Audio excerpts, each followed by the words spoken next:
Добре дошли на строителната площадка на бутикова сграда Кубна Кобакум. Ще ви разкажа за напредъка на строителството и каква работа свършиха нашите екипи през месец март.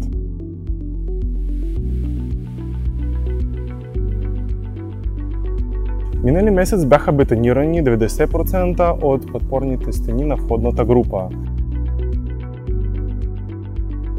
Изпълненото е бетонирането на фрагмент от стълбищната подпорна стена.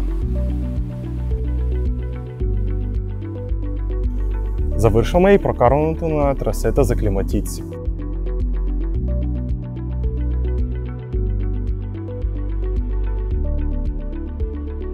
Допълнително е поръчена и монтираната дограма на апартамента вдясно от входната група.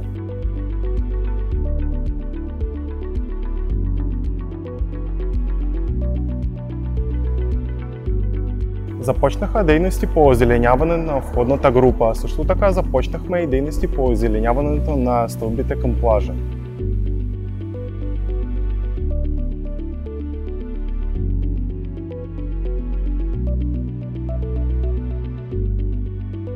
Що се отнася за вътрешните работи, строители започнаха полагането на кабелите в местата за общо ползване и инсталирането на прегради.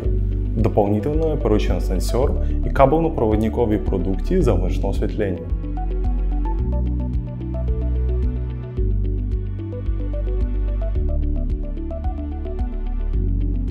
Продължава работата по боядисване на централната фасада. Почти половината от общия обем е завършен. През март завършихме нивелирането на нивото на паркинга.